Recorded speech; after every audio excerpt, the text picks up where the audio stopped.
중국 전역이 발칵 뒤집혔습니다. 중국의 톱클래스 경제 전문 기자가 생방송 도중 사상 최악의 방송사고를 일으켰기 때문인데요. 그 이유가 충격적입니다. 한국 취재 과정에서 목격한 한국의 실상과 중국의 현실을 비교하며 생방송 도중 폭로해버렸다고 합니다. 방송이 나간 직후 중국 네티즌들은 격분했고 각종 미디어와 SNS에서 이 영상이 폭발적으로 확산되고 있습니다. 당국의 삭제 조치에도 불구하고 VPN을 통해 영상은 계속 퍼지고 있죠. 심지어 중국 정부조차 당황한 기색을 감추지 못한 채 급히 수습에 나서고 있다고 합니다. 한국은 몰락했다고 10년간 주장해온 이 베테랑 기자는 대체 한국에서 무엇을 보고 이런 행동을 한 걸까요? 그가 목격한 충격적인 진실은 무엇이었을까요? 그 전에 1초만 걸리는 좋아요 버튼 꾹 눌러주시면 이런 흥미로운 콘텐츠를 계속 만들 수 있는 큰 힘이 됩니다. 구독과 알림 설정도 잊지 마세요. 그럼 지금부터 중국을 뒤흔든 이 충격적인 사건의 전말을 파헤쳐 보겠습니다. 저는 차이나 이코노믹스 타임즈의 경제 전문 기자 류하오입니다. 베이징 본사에서 10년째 한국 경제를 분석하는 일을 맡고 있죠. 그리 어렵지 않은 일이었습니다. 한국은 몰락해가는 나라였으니까요. 한국 경제는 이제 회복 불가능하다. 중국과의 격차는 돌이킬 수 없다. 이 말은 제가 지난주 전국 생방송에서 했던 단언입니다. 방송이 나간 후 소셜미디어에서는 제 말을 인용한 글들이 수천 개 올라왔습니다. 중국 국민들은 제가 제시한 한국 경제의 한계 분석에 열광했죠. 사무실로 돌아오자 진자오 편집장이 저를 불렀습니다. 보통 편집장이 부르면 칭찬을 듣기 마련인데 이번엔 표정이 조금 달랐어요. 류하오, 방송 봤네. 잘했어. 감사합니다, 편집장님. 진자오 편집장은 의자에 깊이 기대며 저를 바라봤습니다. 그런데 말이야, 넌 한국에 가본 적 있나? 질문이 의외였습니다. 아니요. 자료 분석만으로도 충분히 판단할 수 있습니다. 수치가 모든 것을 말해주니까요. 편집장은 웃으며 테이블 위에 한 장의 서류를 밀어보냈습니다. 직접 한국에 가서 취재해봐. 내 말이 사실인지 확인해보는 것도 좋잖아. 서류를 펼쳤더니 인천행 항공권이었습니다. 놀랍게도 출발은 내일이었죠. 갑작스럽네요. 좋은 기사를 위해서라면 갑작스러운 출장도 감수해야지. 원래 리웨이가 갈 예정이었는데 급한 일이 생겼어. 내가 대신 가는 게 좋겠어. 이건 기회였습니다. 한국에 직접 가서 그 몰락의 현장을 목격하고 더 강력한 기사를 쓸 수 있을 테니까요. 저는 고개를 끄덕였습니다. 가겠습니다. 한국의 실상을 직접 보고 오겠습니다. 그날 저녁 위챗에 짧은 글을 올렸습니다. 내일부터 한국에서 현지 취재를 시작합니다. 한국 경제의 실상을 낱낱이 파헤치고 오겠습니다. 기대하세요. 댓글이 순식간에 달렸습니다. 류하오 기자님 믿습니다. 한국이 얼마나 몰락했는지 사진 많이 찍어 오세요. 중국의 위대함을 보여주세요. 가방을 싸면서 머릿속에는 이미 기사 제목이 그려지고 있었습니다. 한국 경제의 붕괴 현장에서 본 실패한 나라의 민낯. 한국을 비웃는 마음으로 잠이 들었습니다. 아침에 일어나 공항으로 향하면서도 제 마음은 자신감으로 가득 차 있었죠. 그렇게 비행기에 올랐습니다. 하지만 그때만 해도 이 여행이 제 인생을 완전히 뒤바꿔 놓을 거라고는 꿈에도 몰랐습니다. 인천공항에 도착했습니다. 비행기에서 내리자마자 느낀 첫인상은 의외였어요. 공항이 너무 깨끗했죠. 출입국 심사대로 향했는데 제 예상과 달리 5분 만에 심사가 끝났습니다. 놀라웠지만 마음을 다잡았어요. 작은 것에 감탄하다 보면 객관성을 잃을 테니까요. 택시에 올라타자 기사가 웃으며 말했습니다. 니하오. 중국에서 오셨나요? 중국어였습니다. 당황해서 고개를 들었죠. 네, 맞습니다. 중국어를 하실 줄 아시네요? 손님 중에 중국 분들이 많아서 기본적인 건 배웠어요. 택시가 고속도로로 진입했습니다. 창밖 풍경이 눈에 들어왔어요. 도로는 깨끗했고 차들은 질서 있게 움직였습니다. 이게 몰락한 나라라고. 도로도 깨끗하고 차들도 정돈되어 있잖아. 호텔에 체크인한 후 명동이라는 쇼핑 지역으로 걸어갔습니다. 거리는 사람들로 붐볐고 글로벌 브랜드 매장들이 즐비했어요. 루이비통, 샤넬, 구찌. 그리고 그 매장들은 손님들로 가득했습니다. 불황의 징후는 보이지 않았어요. 한 화장품 매장에 들어갔더니 직원이 영어로 인사했습니다. 제가 중국인임을 알아채자 곧바로 중국어로 말을 바꿨어요.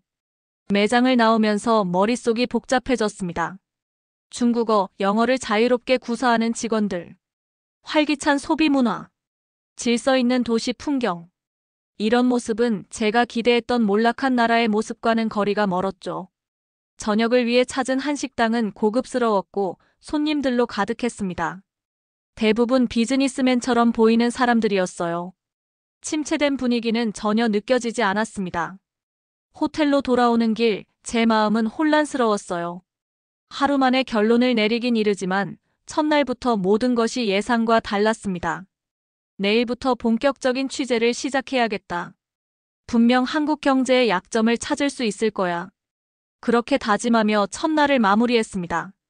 아침 일찍 일어나 오늘의 첫 취재 대상인 한국 스타트업 테크웨이브를 향해 출발했습니다. 이 회사는 AI 기반 번역 서비스를 제공하는 신생 기업이라고 해요. 당연히 중국의 거대 IT 기업들에 비하면 아무것도 아닐 거라고 생각했죠. 테크웨이브 본사는 강남 한복판에 위치해 있었습니다. 오피스 빌딩 15층이었어요. 엘리베이터에서 내리자 젊은 직원들이 분주히 움직이는 모습이 보였습니다. 개방적인 사무실 구조가 눈에 띄었죠. 안녕하세요, 류하오 기자님. 박민준 CEO가 웃으며 반갑게 맞아주었습니다. 30대 중반으로 보이는 젊은 CEO였어요. 한국 스타트업에 관심을 가져주셔서 감사합니다. 중국 시장도 언젠가 진출하고 싶어요. 제가 살짝 비웃으며 물었습니다. 테크웨이브는 정부 지원 없이는 운영이 어렵지 않나요? 박민준은 웃음을 터뜨렸습니다. 그런 생각을 하셨군요. 저희는 처음부터 글로벌 시장을 목표로 합니다. 중국 시장만 바라보지 않아요. 실제로 저희 매출의 70%가 해외에서 발생합니다. 그가 보여준 자료는 충격적이었어요. 아시아, 유럽, 미국까지 진출해 있었고 성장세도 가파른 상승 곡선을 그리고 있었습니다. 하지만 이건 테크웨이브만의 특별한 케이스 아닐까요? 직접 확인해 보시죠. 오늘 오후에 스타트업 얼라이언스 행사가 있어요. 함께 가보시겠어요? 박민준의 제안을 받아들였습니다. 행사장에 도착하자 수백 개의 스타트업이 부스를 차리고 있었어요. 놀랍게도 많은 기업들이 해외 투자자들과 상담 중이었습니다. 이분은 미국 VC에서 오신 투자자예요. 박민준이 한 외국인을 소개했습니다. 한국의 스타트업 생태계는 매우 활기차요. 특히 AI, 바이오 분야는 세계 최고 수준입니다.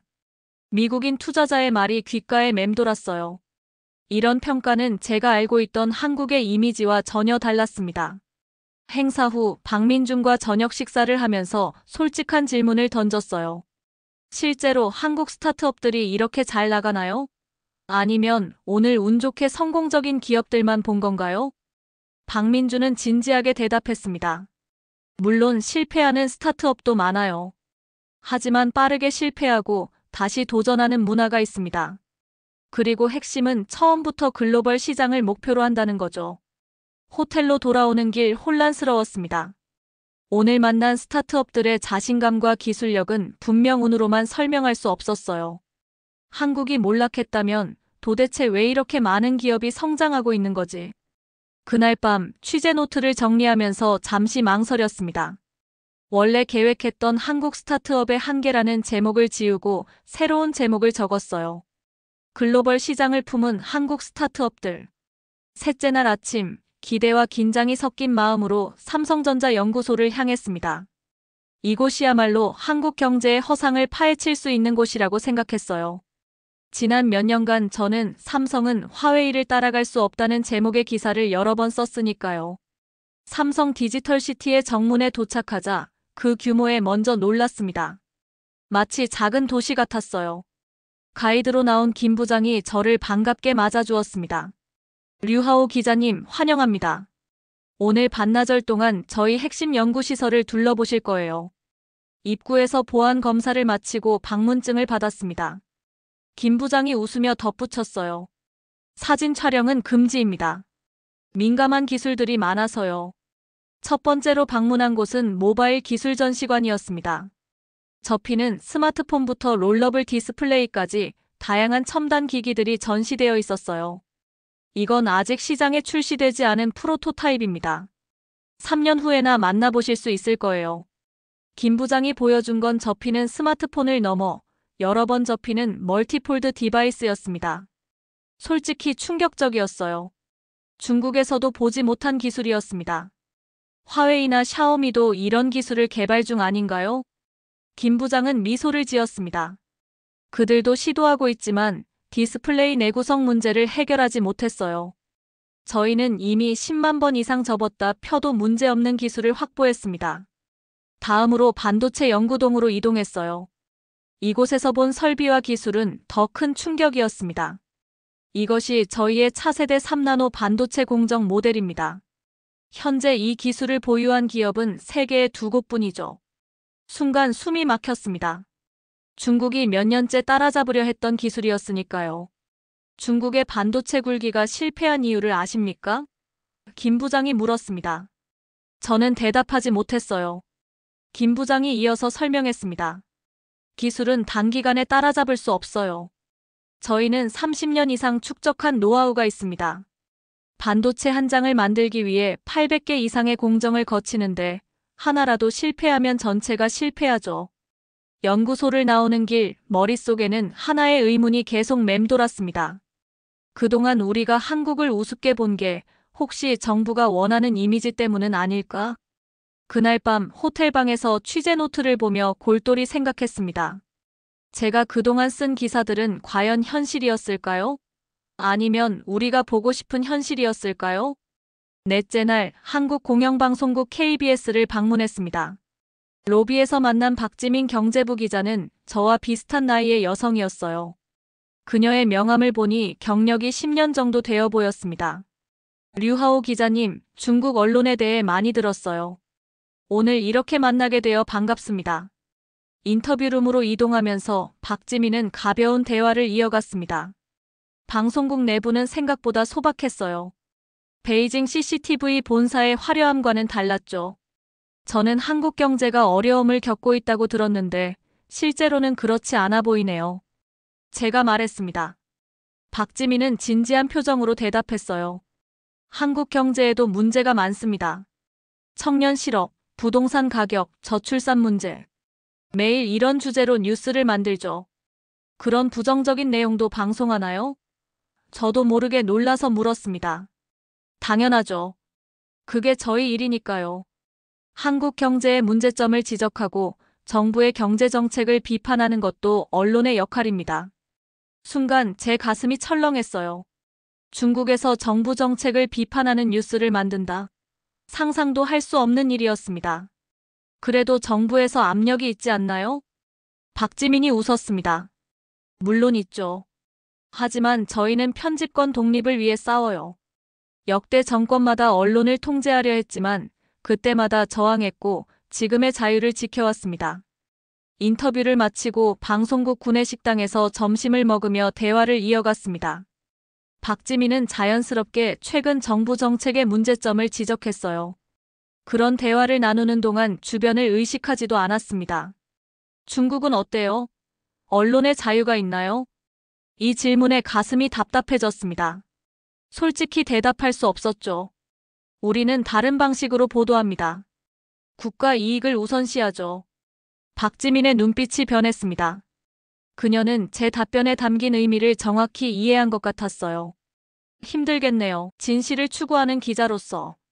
그 말이 가슴을 찔렀습니다. 점심을 마치고 방송국을 나오면서 복잡한 생각이 밀려왔어요. 중국 언론은 정부의 지시를 받아야 하는데 한국은 그렇지 않다.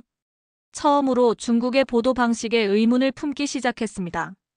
그동안 당연하게 여겼던 것들이 갑자기 불편하게 느껴졌어요. 10년 동안 기자 생활을 하면서 한 번도 가져보지 않았던 의문이었습니다. 호텔로 돌아와 창밖을 바라보며 생각했습니다. 진실은 무엇일까? 내가 써온 기사들은 진실이었을까? 다섯째 날 아침 취재 내용을 정리하며 기사를 쓰기 시작했습니다. 마음속 갈등이 컸지만 제가 본 것을 그대로 쓰기로 결심했어요. 진실을 전하는 것이 기자의 의무니까요. 한국 경제 위기를 기회로 바꾸는 시스템을 갖추다. 제목을 적고 나서 잠시 망설였습니다. 이런 제목은 중국 독자들에게 충격일 수 있겠죠. 하지만 제가 본 것은 분명했습니다. 한국의 스타트업들은 글로벌 시장을 향해 나아가고 있었고 삼성의 기술력은 예상보다 훨씬 앞서 있었습니다. 서론에 제가 한국에 와서 처음 느낀 인상을 솔직히 썼어요. 인천공항의 효율성, 택시기사의 친절함, 활기찬 서울거리. 그리고 본론에는 테크웨이브와 다른 스타트업들의 이야기, 삼성전자 연구소에서 본 최첨단 기술들을 담았습니다. 기사를 마무리하며 결론을 작성했어요. 한국은 침체가 아닌 변화의 과정에 있다. 규모의 성장보다 질적 성장에 집중하며 첨단 기술 분야에서는 여전히 세계를 선도하고 있다. 중국이 배워야 할 점도 있다. 기사를 베이징 본사로 보냈습니다. 그리고 2시간 후 진자오 편집장에게서 화상통화가 왔어요. 류하오, 내 기사를 봤다. 편집장의 목소리는 평소와 달리 차가웠습니다. 한국을 너무 긍정적으로 묘사하지 마. 정부에서 보고 있어. 순간 가슴이 철렁했습니다. 제 기사가 이미 상부에 보고된 것 같았어요. 하지만 편집장님, 제가 본 것을 그대로 썼을 뿐입니다. 그게 중요한 게 아니야. 편집장이 목소리를 낮췄습니다. 한국이 침체된 것처럼 써라. 중국이 앞서 있다는 점을 강조해. 특히 반도체 부분은 삭제해. 화웨이가 삼성을 앞섰다고 써라. 말문이 막혔습니다. 그건 완전한 거짓말이었으니까요. 그럴 수 없습니다. 제가 직접 보고 온 것과 다르게 쓰면 그건 기자가 아니라 정부의 지시야. 편집장이 말을 자르며 단호하게 말했습니다. 이건 내 경력이 걸린 문제다. 오늘 저녁까지 수정본을 보내. 아니면 다른 기자가 내 이름으로 수정할 거야. 통화가 끊겼습니다. 호텔방에 혼자 남겨진 저는 주먹을 꽉 쥐었어요. 이건 기자가 아니라 정부의 홍보도구잖아. 창밖을 바라보며 복잡한 생각에 잠겼습니다. 지금까지 제가 써온 모든 기사들은 얼마나 진실에 가까웠을까요? 제가 비판해온 국가들은 정말 제가 묘사한 것처럼 나쁜 상황이었을까요? 이제 선택의 기로에 놓였습니다. 진실을 전할 것인가 아니면 체제에 순응할 것인가. 호텔방에서 뒤척이며 밤을 보냈습니다. 잠이 오지 않았어요. 그동안 저는 중국 언론의 일원으로서 자부심을 가지고 있었습니다. 한 번도 제 기사의 진실성에 의문을 품지 않았죠. 하지만 이제는 모든 것이 다르게 느껴졌습니다. 새벽 3시 침대에서 일어나 노트북을 켰어요. 제가 한국에서 본 것들을 하나하나 떠올렸습니다. 자율적인 기업 문화. 테크웨이브 같은 스타트업들은 정부의 통제 없이 자유롭게 사업을 확장하고 있었어요. 그들의 목표는 처음부터 글로벌 시장이었습니다. 빠르게 변화하는 기술력. 삼성전자의 연구소에서 본 기술들은 분명 세계 최고 수준이었어요. 특히 반도체 분야는 중국이 따라가기 어려운 수준이었습니다. 언론의 자유. 한국 기자들은 정부 정책을 비판할 수 있었어요. 그들은 진실을 추구하는 것을 두려워하지 않았습니다. 투명한 행정 시스템. 한국의 공공 서비스는 효율적이고 투명했습니다. 인천공항에서부터 느꼈던 그 질서정연함이 인상적이었어요. 제가 본 것은 몰락한 나라가 아니라 도전하는 나라였습니다. 그런데 편집장은 이 모든 것을 부정하고 거짓을 쓰라고 요구했어요. 이걸 사실대로 말하지 않는다면 난 기자가 아니다. 창밖을 보니 서울의 새벽이 밝아오고 있었습니다. 결심이 섰어요. 양심에 따라 행동하기로 했습니다. 노트북을 열고 이메일을 작성했습니다. 수신자는 홍콩에 있는 한 국제 언론사였어요. 익명을 요청하며 제가 한국에서 취재한 내용과 중국 정부가 이를 조작하려 한다는 사실을 모두 담았습니다. 샌드 버튼을 누르기 전 잠시 망설였어요. 이 행동이 가져올 결과를 알고 있었습니다. 제 경력은 끝날 것이고 아마 더 심각한 결과도 있을 수 있겠죠. 하지만 저는 버튼을 눌렀습니다. 그리고 편집장에게는 건강상의 이유로 기사 제출이 늦어질 것이라는 메시지를 보냈어요. 방 밖으로 나가 마지막 날의 서울을 느끼기로 했습니다. 한강공원을 걸으며 생각했어요. 내가 지금까지 옳다고 믿었던 것들이 거짓일 수도 있어. 하지만 이제부터라도 진실을 추구하는 기자가 되겠어. 해가 한강 위로 떠오르는 모습을 바라보며 저 역시 새롭게 태어나는 기분이었습니다. 베이징으로 돌아온 지 3일 후 국제뉴스에 제 제보 내용이 보도되었습니다. 제목은 중국 기자가 밝힌 한국 경제의 실상 정부의 검열과 조작된 뉴스였어요. 물론 제 이름은 익명으로 처리되었지만 상세한 취재 내용을 보면 누가 제보했는지 짐작할 수 있을 테죠. 중국 내에서는 해당 기사가 검열되었지만 VPN을 사용하는 사람들 사이에서는 급속도로 퍼져나갔습니다. 소셜미디어에는 다양한 반응이 올라왔어요. 류하오가 매수당한 게 아닐까? 한국이 정말 그렇게 발전했어? 진실을 말해줘서 고맙다. 회사에 출근하자마자 편집장실로 호출되었습니다. 가슴이 쿵쾅거렸지만 담담하게 문을 열고 들어갔어요. 기사는 어떻게 됐지? 진자오 편집장이 물었습니다. 죄송합니다. 건강이 좋지 않아 마무리하지 못했습니다. 편집장은 저를 날카롭게 쳐다봤어요. 그 국제뉴스 기사, 내가 제보한 거지. 이미 알고 있었던 거죠. 부정할 생각도 없었습니다. 네, 제가 한 일입니다. 놀랍게도 진자오 편집장은 의자에 깊이 기대며 한숨을 내쉬었어요. 왜 그랬어? 자네의 앞날이 어떻게 될지 알고 있었을 텐데. 이제 난 무엇이 진짜인지 알아버렸습니다. 편집장의 눈에 복잡한 감정이 스쳤습니다. 분노? 아니면 이해? 알 수 없었어요. 류하오, 이제 자네는 우리 신문사에서 일할 수 없어. 상부에서 결정했어. 예상했던 일이었습니다. 고개를 끄덕였어요. 이해합니다. 사무실을 정리하고 10년간 일했던 회사를 떠났습니다. 집으로 돌아와 창밖을 바라보며 생각했어요. 이제 어떻게 해야 할까? 중국에서 다른 언론사에 취업하는 것은 불가능할 겁니다. 그때 한국에서 가져온 작은 기념품이 눈에 들어왔어요. 남산타워의 미니어처였습니다. 그것을 손에 쥐고 생각했어요. 진실은 사라지지 않는다. 언젠가는 더 많은 사람들이 알게 될 것이다. 이틀 후 홍콩의 한 독립 언론사에서 이메일이 왔습니다. 당신의 용기에 감명받았습니다. 저희와 함께 일하지 않겠습니까? 가슴이 뛰었습니다. 새로운 시작이 될 수 있을까요? 물론 위험도 따를 겁니다. 하지만 이제 저는 결심했어요. 남산타워 미니어처를 바라보며 대답을 적었습니다. 함께 하겠습니다. 이제 저는 더 이상 체제의 도구가 아닙니다. 제 기사를 읽는 모든 분들께 약속드립니다. 앞으로는 오직 진실만을 추구하는 기자가 되겠습니다. 한국에서의 일주일은 제 인생을 완전히 바꿔놓았습니다. 때로는 불편한 진실이라도 그것을 직시할 용기가 필요하다는 것을 배웠어요. 그리고 그 용기가 우리를 진정한 자유로 이끌어준다는 것도 말이죠. 이 이야기는 한국을 방문한 중국 기자의 시선을 통해 한국의 발전상과 중국의 언론 검열, 현실을 대비해 보여주고 있습니다. 류하오 기자가 처음에는 오만한 태도로 한국을 방문했지만 실제 경험을 통해 자신의 편견을 깨닫고 진실을 추구하는 용기를 찾아가는 과정을 담았습니다. 이 이야기의 주요 메시지는 진실의 힘과 양심의 가치입니다. 우리가 믿어왔던 것이 실제와 다를 수 있으며 그 차이를 직면했을 때 어떤 선택을 할 것인가의 문제를 던집니다.